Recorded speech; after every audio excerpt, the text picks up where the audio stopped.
दोस्ती एक ऐसी चीज है जिसमें आदमी कुछ भी कर गुजरता है। यह स्टोरी ऐसे ही चार दोस्तों की है, तो चलिए शुरू करते हैं। मूवी की शुरुआत में दिखाया जाता है रामा देवी अपने ऑफिस के बाहर खड़ी होकर अपने बेटे को फोन करके उसे जल्दी लेने आने के लिए बोलती है और अपने बेटे का वेट करने लग जाती है। तभी वहां पर दो लोग कंबल ओढ़ के आते हैं। रामा फोन पर बात कर ही रही होती है कि वह लड़का रामा को चाकू मार देता है। रामा भी गन निकालती है उन्हें मारने के लिए, लेकिन पीछे से एक और लड़का आकर उसे चाकू मार देता है, जिसकी वजह से उसकी मौके पर मौत हो जाती है। रामा का बेटा भी वहां आ जाता है। उसे भी बहुत जगह चोट लगी हुई होती है। देखने से ऐसा लग रहा था कि यह चोट नई नहीं है। खैर, वह अपनी मम्मी के पास बैठकर रोने लग जाता है। तभी मूवी का टाइटल शो होता है, मुरा फिर चुगली। चार दोस्त आनंदू, मानव, मनु, सजी को लेकर एक ऑफिस जाता है, जहां वो उस ऑफिस को तोड़ फोड़ करते हुए दिखाई दे। तभी वहां पर पुलिस आ जाती है, जिन्हें देखकर वो वहां से भाग जाती। पुलिस भी उनके पीछे पीछे भागती। वह भागते भागते बचकर एक जगह जाकर बैठ जाते हैं, जहां पर आनंदू किसी को फोन लगता है और वो आदमी इन्हें रात को निगंजन बार में मिलने के लिए बुलाता है। रात में सभी निगंजन बार पहुंच जाते हैं। सुनी का एक पार्टी से लड़ाई हो रहा होता है, तो चुगली अनी के पास जाकर उसे मैटर सुलझाने के लिए बोलता है। अनी उनका मैटर सुलझा देता है। फिर चुगली अनी से उन सबको मिलवाता है। अनी उन लोग को बोलता है, मैंने तुम्हें सामान तोड़ने बोले था, तुमने लोगों को हाथ क्यों लगाया? आनंदू बोलता है, अब लड़ाई के बीच में कोई आएगा तो थोड़ी बोलेंगे, साइड हो जाए। फिर अनी उन लोगों को पीने का इन्विटेशन देता है और वह सारे बैठकर पीना चालू कर देते हैं। वहां मुरली आता है, जिससे अनी बात करने लग जाता है। मुरली उसे बोलता है,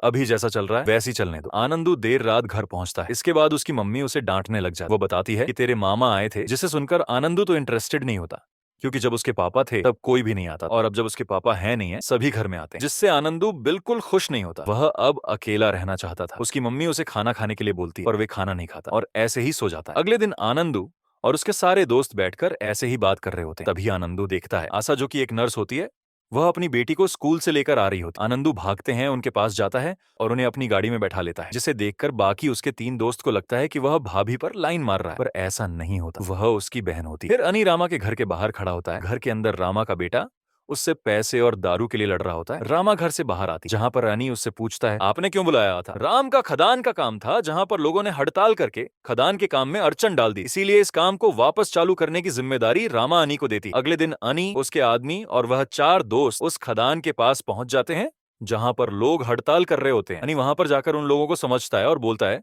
कि तुम्हारा जो भी मैटर है रामा दीदी के पास जाकर ले देकर सॉल्व कर लो। वे आदमी बोलता है, ठीक है, रात तक हम लोग मैटर सॉल्व कर देंगे। फिर अनी लोग वहां से जैसे ही जा रहे होते हैं, लोगों की भीड़ आ जाती है और वो लोग अनी की गाड़ी को घेर लेते हैं। वो लोग अन्नी को बाहर निकलने के लिए बोल रहे होते हैं और उसे जोर जोर से चिल्लाकर बात कर रहे होते हैं। तभी आनंदू उनमें से एक आदमी को जोर से मुंह पर की लात मारता है, जिसके बाद उन सब के बीच लड़ाई चालू हो जाती है। आनंदू और उसके दोस्त कम उम्र होने के बावजूद भी जोश से लड़ रहे थे। यह देखकर अनी इंप्रेस हो जाता है। आनंदू अनी को वहां से निकलने के लिए बोलता है, जिसके बाद अनी वहां से निकल जाता है। रात में रामा अनी के पास आती है और उसे बोलती है कि यह तूने क्या कर दिया। वो अनी को समझाती है, तुम्हें इतना वायलेंट नहीं होना चाहिए था, वह लोगों ने हमारी हर जगह कंप्लेंट कर दी है, जिसकी वजह से रामा अनी को अंडरग्राउंड होने के लिए बोलती है। फिर वह सारे लोग एक जंगल की तरफ निकल जाते हैं। जंगल में चलते चलते वह एक जगह बैठकर रात बिताते हैं। अगले दिन सुबह अनी एक लड़के को बाहर से खाना लाने के लिए बोलता है। वह लड़का बाहर खाना लेने चले जाता है।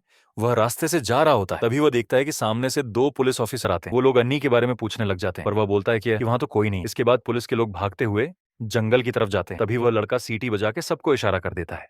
सिटी का इशारा सुनते ही अनी और उसके आदमी लोग भागना शुरू कर देते हैं। तभी पुलिस और उन लोगों के बीच झड़प हो जाती है, जिसके बाद सभी पुलिस वाले को मारना चालू कर देते हैं। आनंदू और उसके दोस्तों को पुलिस पकड़ लेती और यह सब दूर खड़ा अनी देख रहा होता है। आनंदू उन लोगों को वहां से भाग जाने के लिए बोलता है, जिसके बाद पुलिस आनंदू और उसके साथी को पकड़कर जेल ले जाती है और अनी वहां से भाग जाता है। आनंदू और उसके दोस्तों को पुलिस वाले खूब मारते हैं, क्योंकि आनंदू और उसके दोस्त मुंह खोलने के लिए तैयार नहीं होते। पुलिस वाले उन्हें मार ही रहे होते हैं। तभी आनंदू और उसके दोस्तों के मम्मी पापा आ जाते हैं, जहां पर पुलिस वाले को उनके पेरेंट्स बच्चों को रिहा करने के लिए बोलते हैं, पर पुलिस वाला नहीं मानता। वह पुलिस वाला समझता है कि यह अब सारी जिंदगी पुलिस की कस्टडी में ही रहे। अगर वह बाहर गए तो सामने वाला दुश्मन उन्हें मार देगा। उसके बाद पुलिस वाला उन सबको वहां से भगा देता है। दूसरी तरफ अनी उसे हड़ताल करने वाले आदमी को पैसा देता है और बोलता है, जिनको भी पैसा देना है उन्हें दो, मुझे मेरे चार आदमी वापस चाहिए, वह भी बिना किसी केस के। पुलिस वालों को ऊपर से कॉल आने लग जाते हैं, जिसके बाद पुलिस प्रेशर में आकर उन चारों को रिहा करके हफ्ते में एक बार साइन करने के लिए बुलाती है। फिर सॉन्ग चालू हो जाता है, जहां पर उन चारों की अटूट दोस्ती दिखाई जाती है। वह एक दूसरे के लिए जान भी निछावर कर देने वाले दोस्त होते हैं। फिर सीन शिफ्ट हो जाता है, जहां पर मुरली अनी को जैकपॉट लगने वाली इंफॉर्मेशन देता है। रात में अन्नी सुनी को होटल बोलकर बताता है, एक जगह पर पैसा पड़ा है, लेकिन वह काला धन है, जिसे सुनते ही सुनी शॉक हो जाता है। वह बताता है, मदुरई और तिरुनेलवेली के बीच एक गोदाम में पड़ा। कितना माल है मुझे एग्जैक्ट पता नहीं है, पर बहुत बड़ी रकम है।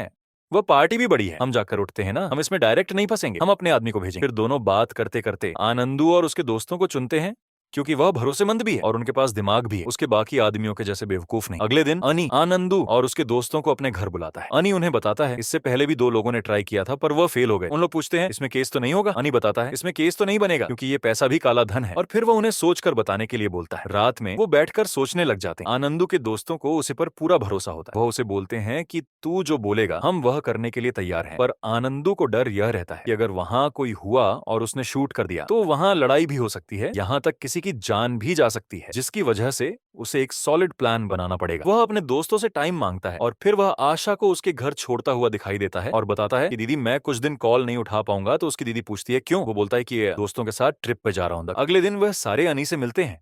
अनी उन्हें एक बार फिर वार्न करता है, क्योंकि वह जगह खतरे से खाली। पर आनंदू और उसके दोस्त वहां जाने के लिए तैयार होते हैं, जिसके बाद वह लोग अनी से उन 2 लोगों का भी जानकारी लेते हैं जिन्होंने पहले वहां जाने का कोशिश किया था। इसके बाद अनी उन्हें उन 2 लोगों की डिटेल और पैसा जहां रखा है वहां की लोकेशन देता है, साथ ही एक सिम और कुछ पैसे भी देता है। वह उन्हें बोलता है घर से निकलते ही अपना फोन बंद कर देना और जो मैंने सिम दिए उस नंबर से मुझे कॉल करना। इसके बाद वह वहां से निकल जाते हैं और बैठकर प्लान बनाने लग जाते हैं। अनी और सुनी को डर होता है कि कहीं वह लोग चुगली को ना बता दे, इसीलिए अनी चुगली को फोन लगाकर पूछता है और कंफर्म करता है, पर चुगली के बात करने से लगता है कि वह कुछ नहीं जानता। अगले दिन वो लोग मंडूकड़ाई जगह पर सीतरस और मल्हार वेतन को ढूंढने निकल जाते हैं, जिन्होंने पहले वहां जाने की कोशिश की थी। मंडूकड़ाई में जाकर वह एक दुकान वाले से सीतरस के बारे में पूछते हैं, तो वह एक बच्चे को उनके साथ भेज देता है सीतरस के घर ले जाने के लिए। वहां जाकर देखते हैं तो एक पतला सा लड़का मुर्गी फाइट कर रहा होता है, जिसे देखकर वो लोग थोड़ा हंसने लग जाते हैं। वो लड़का पूछता है किसे मिलना है, तो आनंदू बताता है कि हम सीतरस और मल्हार से मिलने आए हैं। मल्हार भी जाता है। आनंदू और उसके दोस्त फिर बात करने लग जाते हैं मलर और सितरस से। वह दोनों बताते हैं कि पहले हम जिस जगह पर गए थे वहां उन्हें पैसा ही नहीं मिला। पैसा वहां से पहले ही शिफ्ट कर दिया गया था और रिस्क भी ज्यादा था, इसीलिए हम दोनों ने छोड़ दिया था। आनंदू बोलता है अब तो हम 6 लोग हैं, मिलकर कर लेंगे। फिर वो लोग बोलते हैं इसमें हमारा क्या फायदा? तो आनंदू बोलता है जो भी हमें कमीशन मिलेगा बदले में हम लोग आपस में बांट लेंगे। वह दोनों थोड़ा सोचने के बाद हाँ कर देते हैं। दूसरी तरफ अनी को चिंता हो रही होती है कि कहीं वह लोग किसी प्रॉब्लम में तो नहीं फंस गए। सुनी बोलता है प्रॉब्लम ही तो है, इतना पैसा देखकर नीयत बिगड़ गई होगी। इतना एक इन पट्टी से आगे 3 किलोमीटर दूर पर कंपनी होती है जहां पर पैसा पड़ा होता है। लेकिन सबसे बड़ी दिक्कत यहाँ पर यह होती है कि यहाँ हर जगह सीसीटीवी लगा हुआ है। लेकिन इस सीसीटीवी से बचने के लिए सितरस के पास एक प्लान होता है, पर वो बहुत रिस्की होता है। लेकिन वह रास्ता लेने के लिए आनंदू हाँ कर देता है। आनंदू 2 से 3 बैग ले लेता है। वह सोचता है कि ज्यादा से ज्यादा 1 करोड़ होगा, पर उसके दोस्त लोग बोलते हैं इसमें पका आ जाएगा ना। आनंदू को लगता है 1 करोड़ से ज्यादा क्या है होगा। अगर 500 का नोट हुआ तो 10 किलो में हो जाएगा और 2000 का हुआ तो 5 किलो में। फिर वो रात होते ही इतना एक इन पट्टी के लिए निकल जाते हैं। वो उस कंपनी के 3 किलोमीटर पहले ही गाड़ी रोड पर लगाकर जंगल के रास्ते कंपनी की तरफ निकल जाते। कंपनी के पास पहुंच जाते हैं, जहां मल्हार जांच करने जाता है और देखता है वहां बहुत से लोग खड़े होते हैं। कुछ देर वेट करने के बाद वह लोग गाड़ी पकड़ के वहां से चले जाते हैं, जिसके बाद आनंदू और उसके साथ कंपनी की तरफ जा हेरे होते हैं तो उन्हें खूंखार कुत्ते देख लेते और उनके पीछे पड़ जाते हैं, जिनसे वो लोग जान बचाकर भागते हैं, जिसे हे उनका छुटकारा कुत्ते से होता है। फिर उन्हें कंपनी का गार्ड देख लेता है, जिसे वह लोग पकड़कर एक कमरे में बंद देते हैं। फिर कंपनी के गेट के पास पहुंचकर उसका लॉक तोड़ देते हैं और अंदर जाकर वो पैसा ढूंढने लग जाते हैं। वो लोग देखते हैं बहुत सारे पेटी रखी होती है। वह उसका लॉक जैसे ही तोड़ते तो पैसा देखकर वो चौंक जाते और उनके पास इतना बड़ा बैग भी नहीं होता। जिसके बाद वह जिस कमरे में गार्ड को बंद किए थे वहां से चादर उठाकर लाते और बाकी पैसा उसमें डालकर वो वहां से निकल जाते। वह जैसे ही गाड़ी के पास जाते हैं तो वह देखते हैं कि पुलिस वाले उनकी गाड़ी चेक कर रहे होते हैं। पुलिस वाले जैसे ही जाते हैं वह तुरंत गाड़ी में बैठ जाते हैं और वहां से निकलने लगते हैं। तभी वह देखते हैं कि उनके पीछे कुछ गुंडे पड़ गए। गुंडे उनके पीछे पीछे गाड़ी चलाने लग जाते हैं और उनकी गाड़ी को टक्कर मारने लग जाते हैं। जिसके बाद सितरस गाड़ी और तेज भागता है और वह लोग जंगल में एक सेफ रास्ते की तरफ मुड़ जाते हैं। गुंडे भी उन्हें ढूंढना चालू कर देते हैं। आनंदू और उसके दोस्त सोच रहे होते हैं कि अब यहां से कैसे निकले, तो आनंदू को याद आता है कि अनी ने उसे सिम दिया था। जिसके बाद वह तुरंत अनी को फोन लगाता है। अनी अपने बेडरूम में लेटा होता है। वह उनका फोन जैसे ही उठाता है आनंदू उसे बताता है हम एक जगह फंस गए हैं और हम यहाँ से आगे नहीं जा सकते, क्योंकि जब हम पैसे लेकर निकले तो वहाँ कोई हमारे पीछे पड़ गया था। फिर अनी सबसे पहले तो पूछता है पैसे सेफ है कि नहीं, फिर उनके बारे में पूछता है वो साफे हैं या नहीं। देखने से तो ऐसा लगता है कि अनी को उनकी बहुत फिक्र है। खैर आनंदू बताता है कि पैसा उन्हीं के पास है। फिर अनी उन्हें वहीं रुकने के लिए बोलता है। अनी और सुनी तुनरत उनको बचाने निकल जाते। आनंदू और उसके दोस्त बैठकर बात कर रहे होते, तभी वो बोलते हैं कि हमें पता नहीं था कि इतना पैसा होगा, हमें पहले ही कमीशन की बात कर लेनी चाहिए। इसके बाद सब प्लान बनाते हैं कि जब तक कमीशन फिक्स नहीं होगा तब तक वह वहां से जाएंगे। अगले दिन कंपनी में भी जिसका पैसा था, रत्नम, वो डीएसपी देवा वो कंपनी बुलाता है। रत्नम उसे बताता है ब्लैक मनी था, जिस सुनकर डीएसपी बोलता है ब्लैक मनी होने के कारण एफआईआर भी नहीं कर सकते। देखता हूं। डीएसपी को पता चलता है कि सुबह सुबह खाना देने वाली बाई ने इन्फॉर्मेशन दी थी कि गार्ड बंधा हुआ है। जिसके बाद डीएसपी को लगता है उस गार्ड का ही कुछ न कुछ कनेक्शन। फिर वो गार्ड को टॉर्चर करने लग जाता है। वही खड़ा मुरली ये अब देख रहा होता है। रत्नम को गार्ड पर पूरा यकीन होता है, तो वो डीएसपी को गार्ड को छोड़ने के लिए बोलता है। डीएसपी सबका फोन चेक करने के बाद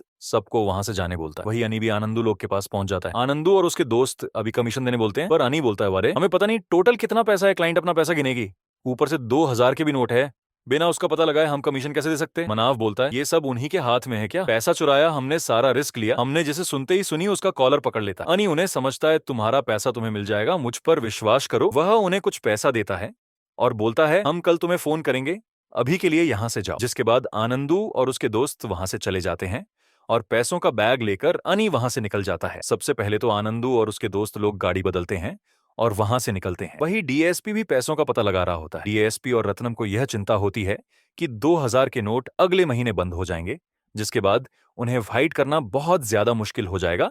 इसीलिए जितना जल्दी हो सके वह पैसों को ढूंढ ले। आनंदू और उसके दोस्त एक जगह बैठकर चाय पी रहे होते हैं। तभी वह देखते हैं कि फ्लेक्स लगा होता है, जिसे देखकर वह लोग भी सोचते हैं कि हमारे गांव के त्योहार के लिए हमें भी फ्लेक्स लगाना चाहिए।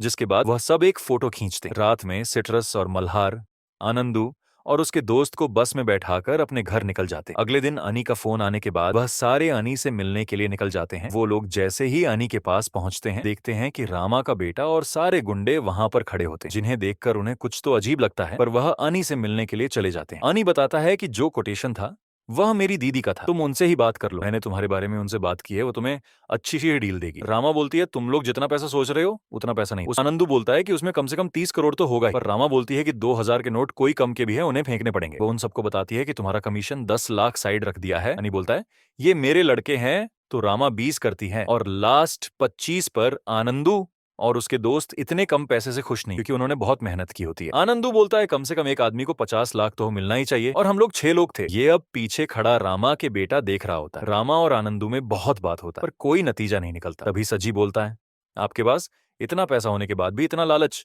जिसे सुनते ही रामा का बेटा उसको मरने लग जाता है और अब सब आपस में लड़ना चालू कर देते हैं। रामा का बेटा उन्हें बहुत मारता है, पर अन्नी वहां खड़े चुपचाप देखता रहता है। रामा का बेटा उन सब से लत पकड़कर माफी मांगने बोलता है। कुछ देर बाद अन्नी उन सबको रोकता है और कल बात करेंगे बोलकर उन्हें भगा देता है। वो लोग बहुत गुस्से में वहां से निकलते हैं, अपने एरिया में बैठकर बियर पी रहे होते हैं। तभी आनंदू उन सबको बोलता है अब टाइम आ गया, और वो रोड हथौड़ा ये अब लेकर बहुत गुस्से में वहां से निकलकर उस लड़के को चारों तरफ ढूंढने निकल जाते हैं। जब वो रास्ते में जा रहे होते हैं तो उन्हें कार देखती है जिसमें वो लड़का बैठा होते हैं। उसे कार से निकालकर फिर ये 4 लोग बहुत मरते हैं। वो उसका लात हाथ पकड़कर तोड़ देते हैं और पाम पकड़ाकर माफी मंगवाते हैं। रामा हॉस्पिटल में अनी से बात करती है, बताती है राइट हैंड और लेफ्ट लेग को तोड़ दिया है ताकि बैलेंस चला जाए। रामा बोलती है अब बस हुआ, उन लड़कों को बुलाकर बात करो, उन्हें जो चाहिए उन्हें दे दो और ये सब बंद करो। रात में वो लोग अनी से मिलने आते हैं। अन्नी बताता है कि दीदी ने बोला है जो भी तुम मांग रहे हो वो देने के लिए तैयार है, बस अब सामने से कोई प्रॉब्लम मत खड़े करना। मनाफ बोलता है प्रॉब्लम हमको भी पसंद नहीं, पर कोई सामने से आए तो हम उन्हें छोड़ते नहीं। अगली सुबह अनी उन्हें बुलाता है तो मनाफ और मनु सजी के घर जाते हैं। उसे लेने पर घर बंद होता है और सजी को फोन लगाते हैं। सजी बताता है वो सब्जी ठेला के पास है और वह उसे वहां आने से मना करता है, पर मनाफ और मनु वहां जाने के लिए निकल जाते हैं। जाते जाते उनकी टक्कर एक ट्रक वाले से हो जाती है, जिसकी वजह से उनकी मौके पर ही मौत हो जाती है। अनी हॉस्पिटल आकर आनंदू और सजी को सांत्वना देता है। अनी रामा को फोन लगता है। रामा बोलती है ये लड़के अभी भी तनाव में हैं, कहीं वह लोग हमारा नाम तो नहीं बोल देंगे पुलिस को। अनी बोलता है वो लोग रॉन्ग साइड से जा रहे थे, सीसीटीवी फुटेज में सबने देखा है। उनकी बॉडी उनके घर ले जाई जाती है जहां सब लोग उन्हें आखिरी विदाई देते हैं। सीट्स और मल्हार वहां से जाने के लिए निकलते हैं तो आनंदू उन्हें बोलता है मैं तुम्हारे पैसे तुम्हें जल्द दे दूंगा। सिट्रस बोलता है मुझे ये सब देखा नहीं जा रहा है, इसीलिए जा रहा, तू भी चल, मैं पैसे के लिए नहीं आया था, यहाँ अपने दोस्त के लिए आया हूं मैं। अगले दिन अनी आनंदू और सजी को बुलाकर 3 करोड़ देता है और मनाफ और मनु का पैसा उनके परिवार वालों को देने के लिए बोलता है। आनंदू बताता है हम यहाँ से सीधा मदुरई जाएं, जहाँ सबसे पहले हम सीट्स और मल्हार का पैसा उन्हें देंगे। ये बोलकर वो वहां से कार में निकल जाता है। वो रास्ते से जा ही रहे हो कि उन्हें कोई पीछे से आकर ठोकर मारता है, जिसकी वजह से उनकी गाड़ी फंस जाती है। फिर वो लोग उतर के भागने लगते हैं, तभी सजी गिर जाता है। सजी आनंदू को वहां से भागने के लिए बोलता है। आनंदू वहां से भाग जाता है। आनंदू एक जगह जाकर छुपा होता है और वो लोग सजी को मर देते हैं। रात में आनंदू सजी के घर जाता है और उसके माँ को रोता हुआ देखता है। उसे वो देखा नहीं जाता। फिर वो आशा के यहाँ जाता है, जहाँ पर वो बात कर रहे होते हैं। तो आनंदू बोलता है वो लोग ने सजी को भी मारा, मुझे भी मारेंगे। आशा उसे दूर चले जाने बोलती, पर आनंदू बोलता है जिन्होंने मुझे दुख दिया मैं उन्हें छोड़ूंगा नहीं, ये बोलकर वो वहां से निकल जाता है। उसकी दीदी उसे रोकने की कोशिश करती पर वह नहीं रुकता। आनंदू चुगली के घर पहुंच जाता है, जहां पर चुगली उसे बोलता है पुलिस तुझे ढूंढ रही है, सब बोल रहे हैं तूने ही सजी का खून किया है और मुझे भी ये लग रहा है। आनंदू पास ही पड़ा चाकू चुगली के गले पर रखता है और उसे सब सच सच बताने बोलता है। चुगली बोलता है मुझे छोड़ेगा तो मैं तुझे एक सच बात बताता हूँ, इस सब के पीछे अनी और रामा का हाथ, इन दोनों ने ही मर्डर को एक्सीडेंट बना दिया। तुम लोग को पैसा देना का मन नहीं था? आनंदू ने जब पैसे लेकर बताया था कि वो सीधा मदुरई जाएगा तो अनी ने ही अपने आदमी भेजे थे मरवाने के लिए। रामा की नजर शुरू से ही तुम सब पर थी, अब तू अकेला बचा है। तू या तो पुलिस को सब बता दे या तो कहीं दूर चले जाए, यहाँ सेफ नहीं है तू। और आनंदू बोलता है इस हालत में कोई भी हो, मनु, मनाफ या सजी, सब वही करते जो मेन करने जा रहा हूं था। फिर वो अनी को मारने निकल जाता। आनंदू वही पहुंच जाता है जहां पर अनी होता है। दोनों के बीच फाइट चालू हो जाती है, दोनों एक दूसरे से लड़ रहे होते हैं। तभी वहां सुनी भी आता है। वो अनी को बहुत आवाज लगाता है पर आनंदू ने अनी को मार दिया। फिर आनंदू सुनी के पास जाकर रामा का पता पूछता है।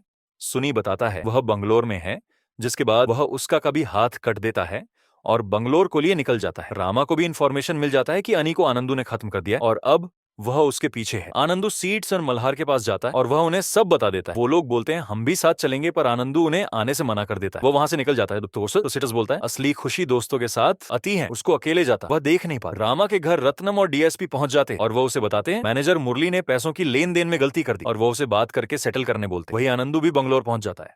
रामा जिम कर रही होती है और आनंदू उसका नीचे वेट कर रहा होता है। वो जैसे ही नीचे आती है आनंदू उसे मारने जाता है पर आनंदू को गाड़ी उड़ा देती। जिसने उसे मारा वह चुगली था। सीड्स और मल्हार आनंदू के पास आ जाते हैं, जिसके बाद दिखाया जाता है जिसने रामा को मारा था वो मल्हार और सीड्स रहते हैं। लास्ट टाइम उन सबका एक पोस्टर देखता है। मूवी यहीं खत्म हो जाती है। आपको स्टोरी कैसी लगी कमेंट में जरूर बताइए।